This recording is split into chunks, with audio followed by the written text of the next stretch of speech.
Welcome to episode number 6 of Family Gems. So, my name is Adam, and I hope you'll enjoy learning about this feature.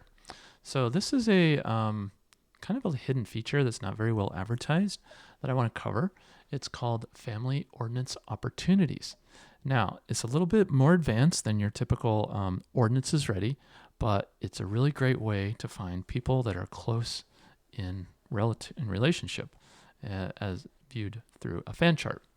So it says, quickly find available ordinances for descendants of your ancestors. We'll help you find a family you're related to.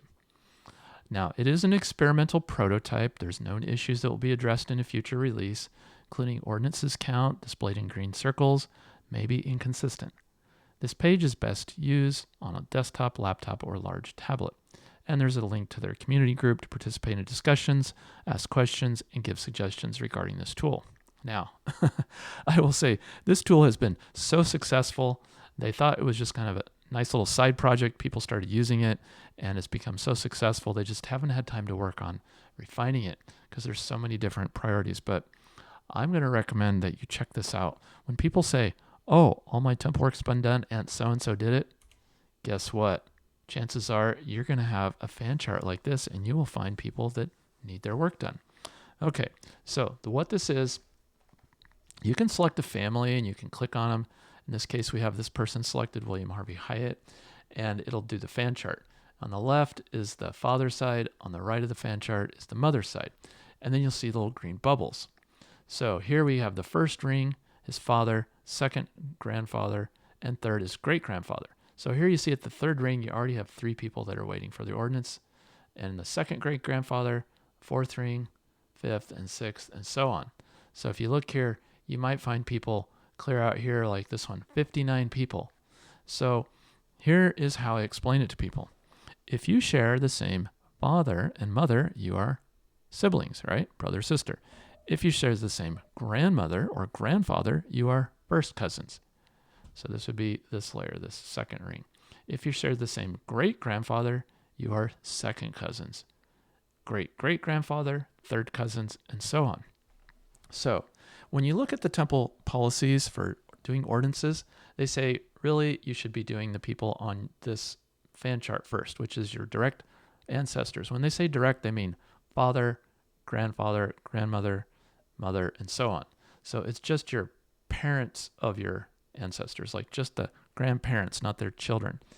Then secondly, once you've done that, then you do the branches on the leaf, so to speak, which is the siblings and the children and their children's children and their grandparents and great-grandchildren and great-great-grandchildren and so on.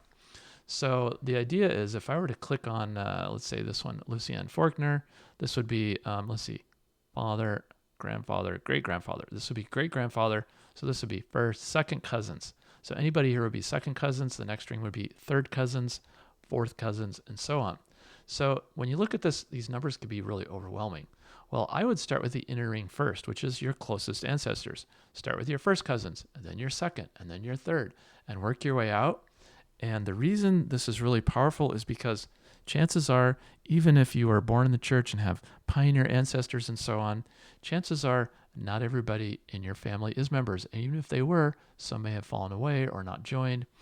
And even if the work was done for your third and fourth and fifth cousins yesterday, tomorrow it may not, due to the 110 rule.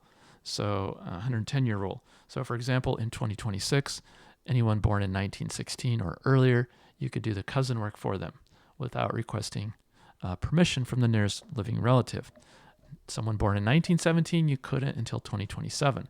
So every year down to the birthday or death date, it's birthday actually, you will see new people coming up. So this is a great place to find temple work, the low-hanging fruit, you might say.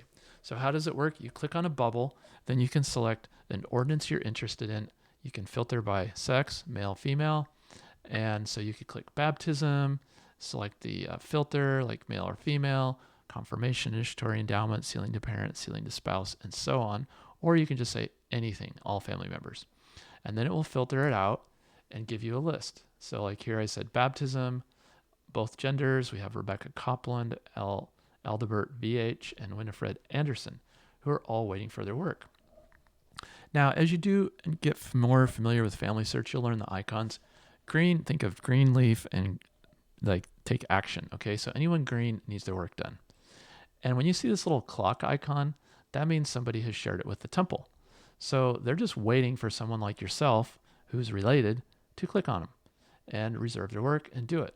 Someone without the green clock, like Rebecca Copeland here, she's stranded. Nobody's done anything for her, and she can't move forward until someone submits her work and her work is performed for her. So you might just use this to go and reserve work. Just say baptism.